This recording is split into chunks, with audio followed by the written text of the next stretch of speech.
오늘 본문에는 고넬료에 대한 말씀을 하고 있습니다. 고넬료는 이탈리아 군대 장관입니다. 오늘 본문에는 백부장이다 이렇게 소개하고 있습니다. 가이사랴의 그 지역은 로마의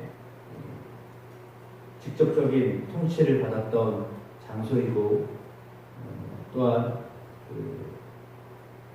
로마 군대가 주둔하고 있었던 지역입니다. 그래서 그곳에 가면 로마의 여러 가지 유적들을 보게 됩니다. 그만큼 지금도 로마 유적이 가이사랴에 있거든요. 그만큼 그 지역은 강력한 로마의 어떤 영향력 가운데 있었던 곳입니다. 황제를 섬겼던 나라였기 때문에 황제를 섬기는 어떤 신상이 있기도 하고, 그렇게 해서 여러 가지로 유대교하고는 사실상 거리가 먼 지역이다 이렇게 보아야 될 겁니다. 그러니까 지역적으로도 거리가 멀지만 신앙적으로도 가깝지 않은 곳이다 이렇게 보아야 할 것입니다. 그럼에도 불구하고 그곳에 고넬료라고 하는 사람이 하나님을 섬겼다라고 하는 것은 어찌 보면 참 하나님이 민족도 가리지 않냐고 나라도 가리지 않냐고 하나님을 믿는 사람을 있게 하셨다라고 하는 것을 고넬료를 통해서 깨닫게 하십니다. 오늘 본문이 바로 그런 좋은 하나의 사례라고 볼 수 있는데요. 오늘 그는 하나님을 경외하였던 사람입니다. 더군다나 식민지에 와 있던 군대의 백부장인데 그는 백성들을 보호하고 구제하고 또 하나님께 늘상 기도하였던 사람이다라고 2절에 소개하고 있습니다. 그는 구시가 되어서 환상 가운데 하나님의 사자가 고넬료를 찾아온 것을 보게 됩니다. 4절에 고넬료가 주목하여 보고 두려워 이르되 주여 무슨 일이니까? 천사가 내 기도와 구제가 하나님 앞에 상달되어 기억하신 바가 되었으니 지금 바로 지금 사람들을 요바에 보내어서 베드로라고 하는 시몬을 청하여라. 구체적으로도 말씀하십니다.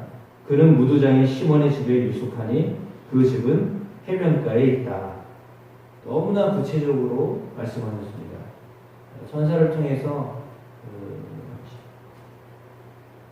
무두장이 시몬의 집에 유숙하고 있는 해변가에 있는 그를 초청해라 라고 그렇게 하나님이 환상 속에 보고 듣게 하셨습니다. 믿는 사람들은 때로는 환상 속에도 역사하시는 하나님을 경험하게 하십니다. 고넬료는 이렇게 보여지고 들려지는 경험도 하게 하셨습니다. 어찌 보면 그는 성경을 잘 들어보지 못했던 사람일 수 있거든요. 그럼에도 불구하고 하나님이 환상 속에서 그에게 임재하셨습니다. 그리고 이 말을 듣고서 아이고 내가 잘못 지금 봤지, 잘못 들었지 이렇게 생각하지 않고 너무나 생생하고 구체적으로 보여주고 들려주었기 때문에 다음날 바로 사람들을 보냅니다. 성에 가까이 갔는데 그때 역시 베드로도 기도하려고 지붕에 올라간 시간이 제6시였습니다. 시장하여서 먹고자 했지만 사람들이 준비할 때 황홀한 가운데 역시 마찬가지로 환상을 보게 됩니다. 하늘이 열렸습니다. 한 그릇이 내려오는데 보자기에 쌓여 있었습니다. 그 안에 땅에 있는 각종 네발 가진 짐승, 기른 것, 공중에 나는 것들이 보였는데요. 베드로에게 그것을 잡아먹으라고 하는 겁니다. 그때 베드로가요 아주 정색을 떼면서 그럴 수 없습니다. 이렇게 반대를 했죠. 속되고 깨끗하지 아니한 것 내가 결코 먹지 않습니다. 이렇게까지 이야기를 했습니다. 또 소리가 났습니다. 깨끗하게 하신 것을 내가 속되게 하지 말아라. 이제 3번이나 이런 소리를 듣습니다. 그리고는 그냥 하늘로 올려져 갔죠. 여기서 나오는 것은 아마 부정한 음식이었습니다. 유대인들을 먹지 못할 것을 그릇에 싸서 먹으라고 하였기 때문에 베드로가 상당히 부담감을 느꼈죠. 그런데 14절에 나와 있는 말씀처럼 그 소리는 늘상 듣던 소리였던 것 같습니다. 왜냐하면 주여 그럴 수 없나이다 이 말을 한 거 보면 베드로가 그 전에도 음성을 들었기 때문에 그 음성에 지금 어떻게 반응하는가 주님이 보여주고 들려주셨는데 그렇게는 못할 것 같네요. 내가 배운 게 그게 아니잖아요. 내가 알고 있는 상식이 그게 아니잖아요. 이걸 왜 먹으라고 하십니까? 그런데 3번까지 말씀하셨기 때문에 이걸 정말 해야 되나 이런 아직도 미혹이 풀리지 않은 상황이었습니다. 그래서 환상이 무엇인지 속으로 의아해하고 있었는데 고넬료가 보낸 사람들이 시몬의 집을 찾아 문 밖에 서 있었습니다. 그리고 베드로라고 하는 시몬이 여기 있느냐 이렇게 묻는 것입니다. 그래서 환상에 대해서 생각을 하고 있는데 성령이 그에게 말씀을 하시면서 2 사람이 너를 찾는다 이렇게 말하는 겁니다. 그리고는 일어나서 내려가라 의심하지 말고 함께 가라 내가 그들을 보내었다. 구체적인 음성을 또 듣게 되죠. 그래서 그는 그 사람들을 보고는 내가 너희들이 찾는 사람들인데 무슨 일로 왔냐 했더니 고넬료를 소개하고 당신을 집으로 초청해서 말을 듣고자 합니다. 그랬습니다. 그러니까 그 부정한 음식이 이방인이었구나 라고 하는 것을 깨닫게 되었죠. 환상을 보거나 음성을 들을 때에도 확실하지가 않았습니다. 그리고 사람이 찾아왔을 때까지도 확실하지 않았습니다. 그런데 고넬료를 소개할 때 이게 정말 하나님이 보여주시고 들려주셨던 것이구나 라고 하는 것을 그제서야 확인을 하게 되었습니다. 때로는 하나님이 우리에게 보여주시고 들려주시는 것들이 있습니다. 그렇지만 그것이 불명확하게 생각될 때는 이게 정말 하나님이 우리에게 말씀하시는 건가? 왜냐하면 우리의 상식과 또 우리의 경험과 다른 것을 보여주시고 들려주실 때는 오늘 베드로와 같은 반응을 할 수 있거든요. 그래도 의심이 돼도 또 미혹이 생겨도 그 말씀에 대하여서 순종할 마음을 준비하고 있어야 됩니다.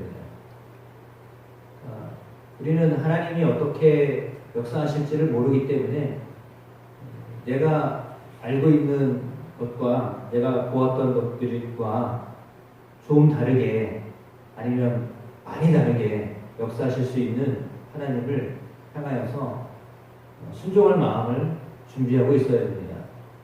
오늘 그 순종할 마음이 준비되지 않았을 것을 아셨기 때문에 하나님은 베드로가 환상 중에 보고 듣게 하셨고 그리고 직접적으로 사람들이 찾아왔을 때 이것이 하나님이 하시는 일이 맞구나, 성령이 인도하심이 맞구나 라고 하는 것을 그때서야 깨닫게 되었죠. 그래서 아마도 환상을 보거나 또 음성을 듣지 않았다면 이 일이 하나님께로 왔는가 라고 하는 것에 대해서 아마도 의심하고 가는데 주저했을 것 같습니다.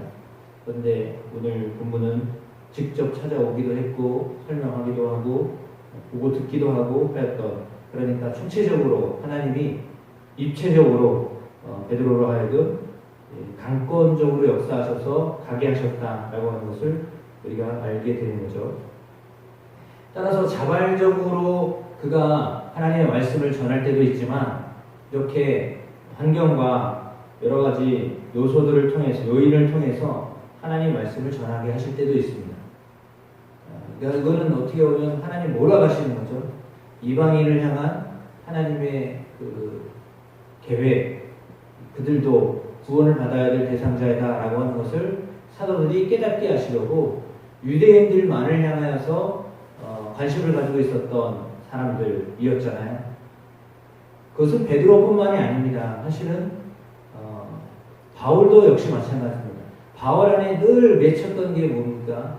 자기가 속했던 유대교 공동체 안에 있었던 사람들, 자기처럼 열심으로 예수를 박해했던 사람들, 예수가 누군지도 모르고 박해하던 사람들, 그들을 향하여서 내가 예수를 전해야 되는데 그들이 그것을 허락하지 않고 받아들이려고 하지 않으니까 자기는 유대인들이 예수 믿는 것이 사실은 가장 큰 목적이었을지도 모릅니다. 그러니까 이방인은 다음의 차례였어요. 그들보다는 유대인들이 먼저 믿어야 돼. 내 동족이, 나와 함께 신앙생활했던 사람들이 정말 예수님을 믿어야 된다라고 하는 것에 대한 그 안타까움이 죽을 때까지 있었거든요. 그러니까 자기 이름이 지워지더라도 내가 유대인들을 향한, 내 동족을 향한 그 사랑만큼은 지울 수 없겠다. 그러니까 정말 저들이 예수 믿었으면 좋겠다라고 하는 간절한 소망이 끝까지 바울에게 있었던 겁니다. 그만큼 그들은 유대인들에 대한 아끼는 마음, 사랑하는 마음이 넘쳤던 거죠. 자기의 동족에 대한 특별한 애정이 있었다는 것입니다. 베드로도 그런 마음 때문에 유대인들을 향하여서 늘 열려 있었던 사람인데 지금은 그게 아니라 이방인을 향하여서 하나님이 마음의 문을 열고 다가서라고 하시니까 좀 의아해했던 것 같습니다. 물론 구약에서도 하나님이 이방인을 향하여서 복음을 전하라고 하셨는데 똑같은 반응을 누가 보였습니까? 우리가 잘 알고 있는 것처럼 요나가 그렇게 반응을 보였잖아요. 더군다나 그 침략하던 나라에요. 침략하던 나라에 가서 복음을 전하라고 하니까 요나도 거부반을 일으켰잖아요. 왜 그들에게 갑니까? 왜 니느웨에 가야 합니까? 그런 반응을 보였잖아요. 우리를 힘들게 하고 우리를 아프게 하고 우리의 것을 빼앗아가던 사람들인데 왜 그들에게 원수와 같은 적에게 가서 왜 복음을 전하라고 합니까? 지금 그 말이잖아요. 똑같은 상황이에요.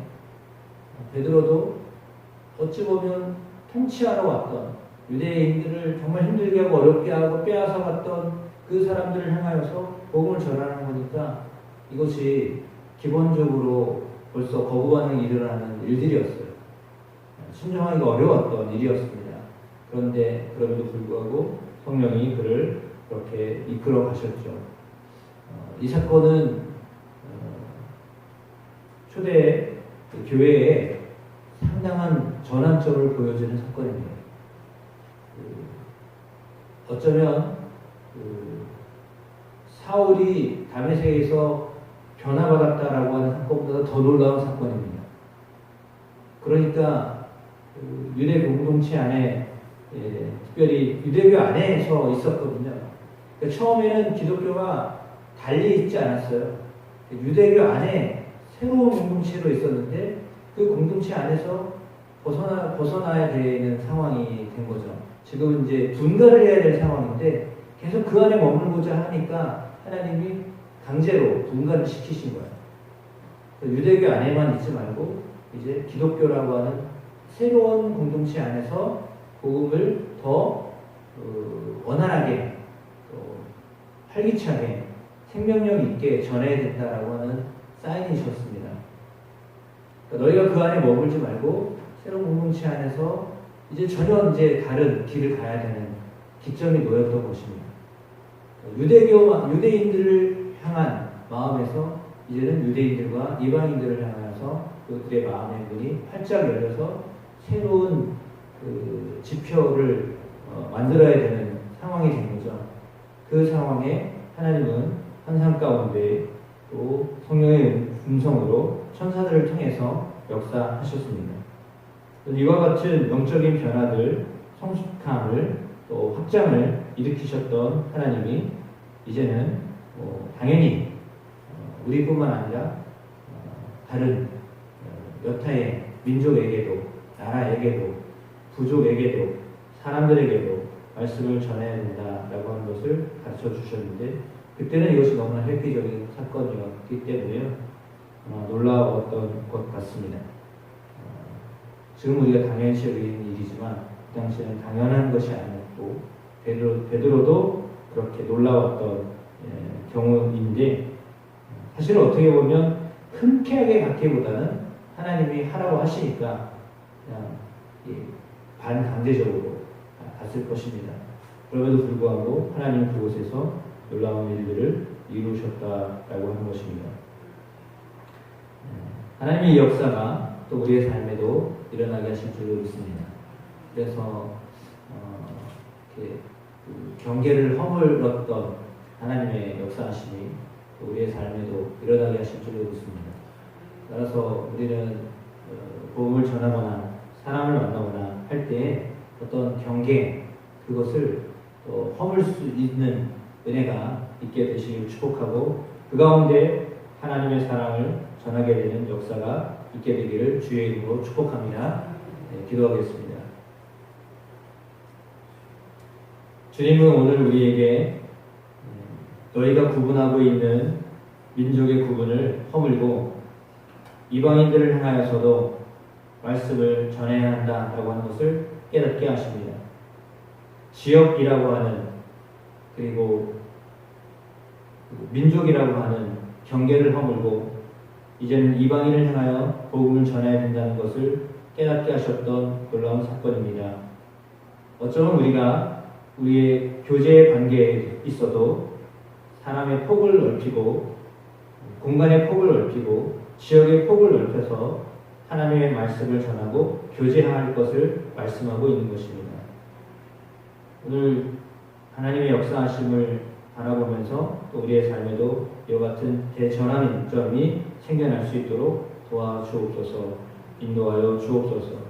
우리 교회가 지역 교회만으로의 역할이 아니라 또한 지역을 벗어나서 하나님께서 역사하시는 놀라운 은혜들을 경험하는 귀한 교회로 믿음의 공동체로 세워져 갈 수 있도록 하나님 인도하여 주옵소서. 그 일에 오늘 베드로가 순종하였듯이 우리가 또한 순종하여 하나님의 그 뜻을 받아들이는 저희가 되도록 성령님 역사하여 주옵소서, 인도하여 주옵소서. 예수님의 이름으로 기도합니다. 아멘.